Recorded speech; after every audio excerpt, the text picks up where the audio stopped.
Bonjour à tous, bienvenue dans ce tout premier épisode de notre podcast Nesten. Avec nous aujourd'hui Romain Odano, directeur Nesten.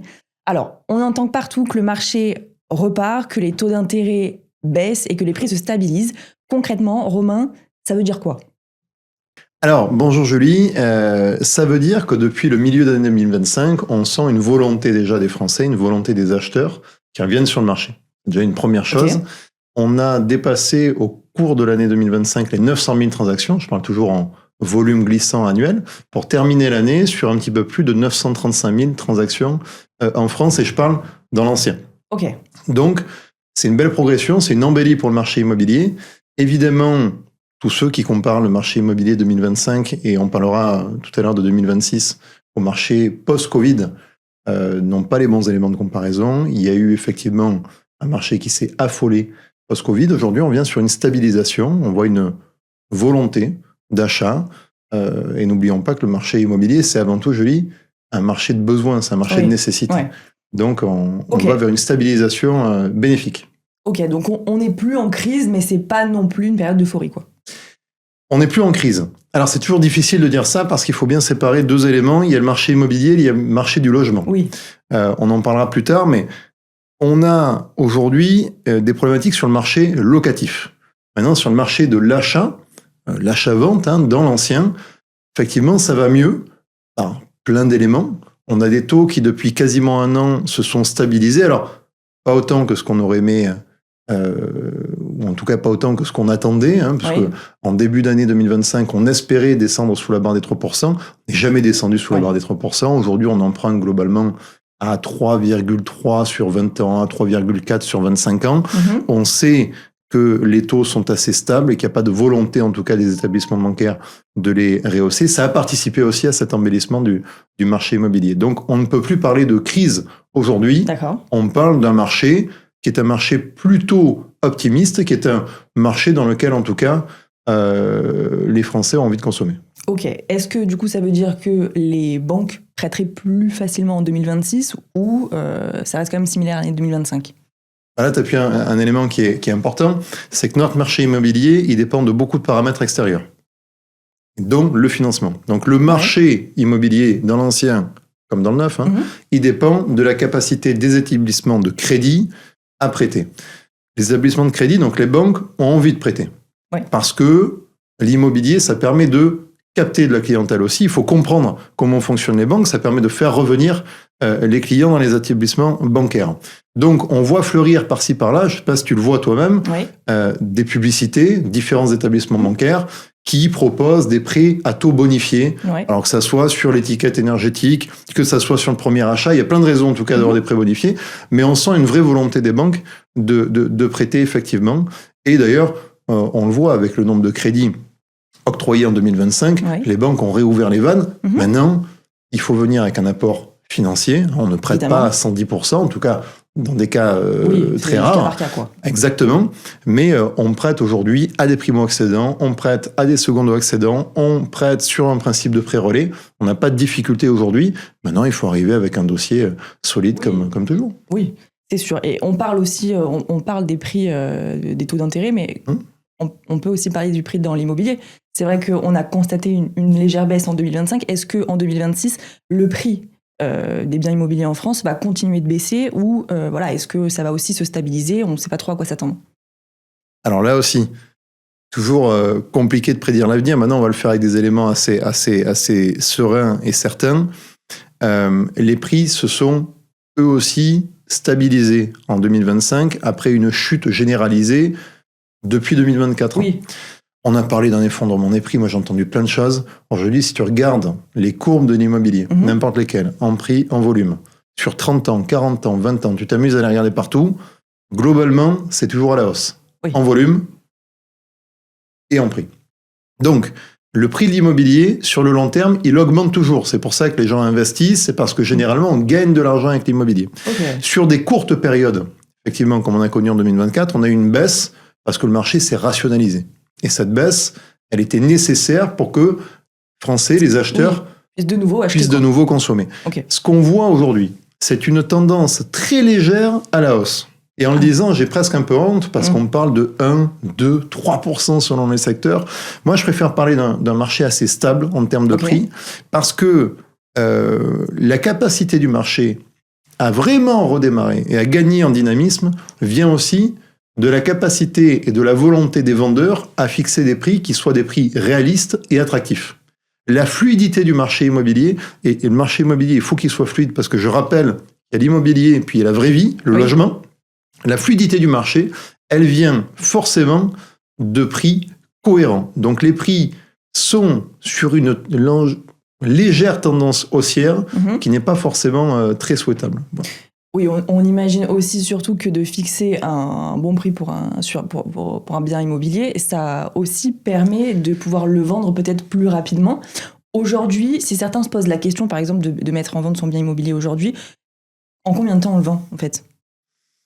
On le vend. Alors, les délais de vente, nous, qu'on constate chez Nesten, sont d'environ 90 jours. Ça peut aller jusqu'à 100 jours parfois. On a des délais de vente qui sont à la baisse. C'est important aussi. Donc, c'est un signe, encore une fois, de fluidification du marché.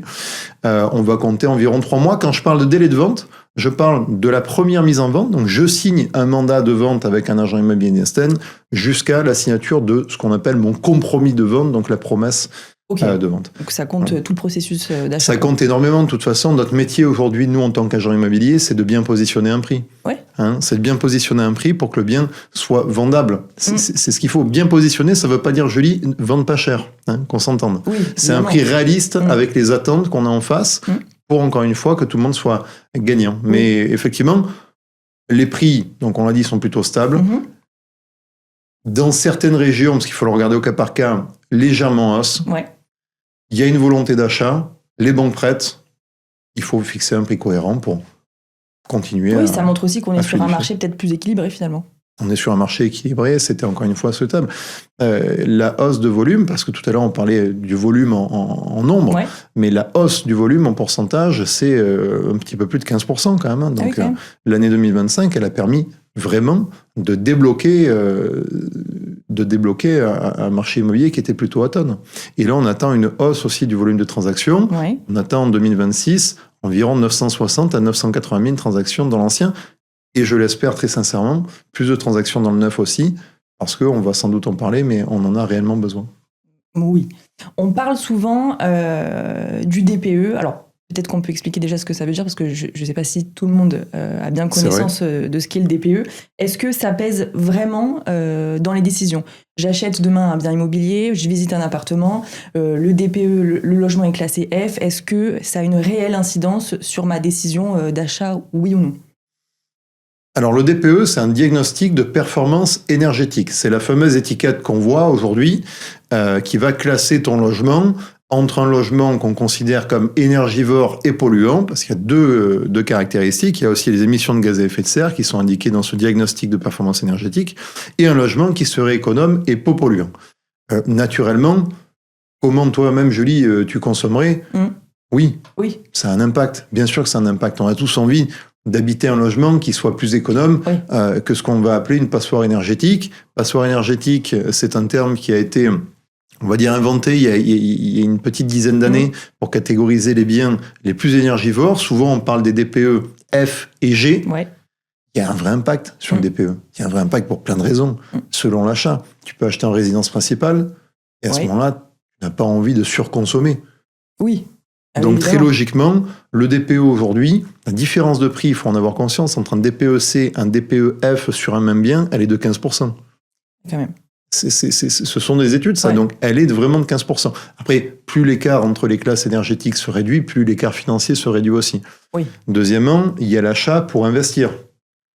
Et aujourd'hui, on ne peut plus louer les biens avec un DPE trop énergivore. On a une loi qui s'appelle la loi climat et résilience, qui vient contrarier la location de certains biens. Alors, ça prête toujours à débat. Il ne faut pas qu'on loge aujourd'hui des locataires dans des logements qui seraient considérés comme des passoires énergétiques. À la fois, il faut aussi loger les gens. Ça reste du bon sens. Donc, c'est toujours un débat à deux têtes. Mais il faut avoir en tête ce calendrier de rénovation énergétique. Pour l'instant, le calendrier ne change pas. Donc, il y a un vrai effet effectivement de levier sur ces produits. En 2024, on a vu une accélération est prolongé sur 2025 de certains biens considérés comme passoires énergétiques par opportunisme, parce que des investisseurs pouvaient se positionner en cassant un peu les prix, je lis, sur ces biens-là très énergivores, réaliser les travaux de rénovation énergétique, remettre les biens en location. On a, à partir de janvier 2026, changé un peu la donne, puisque... Avec la nouvelle réforme. Exactement, il y a une réforme du DPE qui est venue corriger finalement ce qui était une certaine injustice, qui pourrait être ressentie comme une injustice pour les biens qui étaient chauffés à l'électricité. Je ne vais pas rentrer dans le détail technique, mais on a des coefficients à appliquer sur chacune des énergies. Et les logements chauffés à l'électricité étaient les plus pénalisés, alors qu'on le sait, en France en tout cas, ce qui n'est pas le cas chez nos voisins européens, mais en France, l'énergie électrique, c'est une énergie qui est considérée comme propre, puisque barrage ou alors barrage éolien, ça aussi il y a cette énergie-là, mais majoritairement nucléaire, en tout cas considérée aujourd'hui comme propre. Donc les biens les plus petits chauffés à l'électrique sont venus automatiquement gagner quasiment et systématiquement une classe énergie. Ça a permis de faire sortir un petit peu plus de 700 000 logements de cette catégorisation de passoires énergétiques, donc de remettre des biens à la vente. Donc, pour répondre à la question, le DPE a aujourd'hui un énorme impact. C'est ce qu'on appelle la valeur verte. Et nous, chez Nesten, on forme le plus possible nos agents immobiliers et on informe l'ensemble de nos clients sur cette notion de valeur verte. Ok. Pour changer de sujet, en ce moment, beaucoup de personnes se posent la question, en 2026, on est sur quel type d'acheteur ? Est-ce que c'est plutôt des familles qui en grande partie souhaitent se loger, ou est-ce qu'on a devant nous un public d'investisseurs ? On ne sait pas trop comment se placer sur cette année 2026 et beaucoup se posent la question. Alors, majoritairement, on a aujourd'hui un marché du logement en résidence principale. Oui. Qu'on ait de la primo-accession, de la seconde, de la troisième accession, on est majoritairement sur ce marché-là.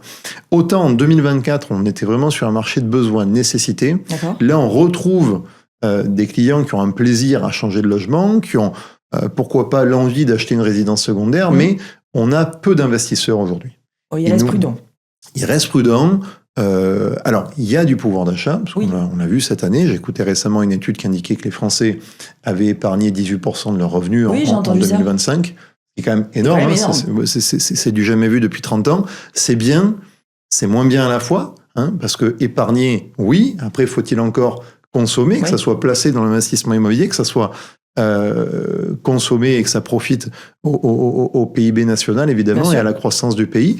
Mais en tout cas, on a des investisseurs qui restent attentistes aujourd'hui, parce que on a besoin vraisemblablement d'un choc fiscal, de mesures. On a un dispositif qui est nouveau, qui s'applique désormais, qui est le dispositif Jeanbrun, du nom de notre ministre aujourd'hui du Logement. Voilà, Vincent Jeanbrun. Donc le dispositif est plutôt bien construit, mais profite essentiellement à des multi-investisseurs qui ne seraient pas encore, qui seraient peut-être pas dépendants du statut de ce qu'on appelle le micro-foncier. Alors encore une fois, c'est du technique, mais aujourd'hui, quand on met un bien à la location, il faut bien se rendre compte qu'on est taxé sur ce bien. Ah oui. Et à croire les Français, on est sans doute un petit peu trop taxé. Donc, à l'heure actuelle, on a des prix de l'immobilier qui sont quand même assez hauts. On a beaucoup de villes où les loyers sont réglementés, ce qui est bien pour les locataires, mais ce qui est peut-être pénalisant pour les investisseurs. On a la loi climat et résilience qui vient contrarier aussi certains projets d'investissement. On a une évolution du profit des locataires qui fait qu'on a aussi beaucoup d'impayés. En tout cas, c'est ce que les gens pensent aujourd'hui. Et on a face à ça pas mal de taxes. Donc c'est vrai que les Français semblent moins investir dans l'immobilier. Ils veulent du concret, du sécurisant finalement. En fait, c'est ennuyeux parce que ça fait rentrer le marché dans cette structure de mal logement. C'est vraiment le problème qu'on a aujourd'hui en France. On a, et j'en suis très heureux, on le voit sur cette année 2025, des loyers qui se sont stabilisés aussi, parce qu'on a une hausse énorme des loyers. Oui, ça c'est vrai. Ça, faut en parler parce que on a eu des loyers très hauts parce que énormément de demandes et très peu d'offres. Et je ne parle pas des villes aussi qui n'ont pas contrarié du tout les politiques de location saisonnière courte durée, type Airbnb. Voilà, ça pose un problème de logement aujourd'hui. On a besoin de mesures incitatives, sans doute de mesures plus incitatives comme on en a eu à la belle époque de la construction dans le neuf. Voilà. Donc globalement, manque de construction dans le neuf, Un ancien difficile parce que moins rentable. Donc, acheter aujourd'hui un logement pour mettre en place un locataire, c'est plus devenu, Julie, finalement... Un peu plus compliqué. En fait, c'est devenu presque un effort social. C'est plus devenu qu'une machine de rentabilité. Aujourd'hui, celui qui achète un logement pour le mettre à la location, c'est une action humaine. Oui. Voilà, c'est un effort social. Donc, on a perdu un peu le sens de la rentabilité. On est en train de le retrouver grâce à cette mesure et ce dispositif Jean Brun, grâce à cette réforme du DPE. Donc, on sent une volonté, en tout cas d'État, d'accompagner les Français dans l'acquisition de logements pour loger les autres.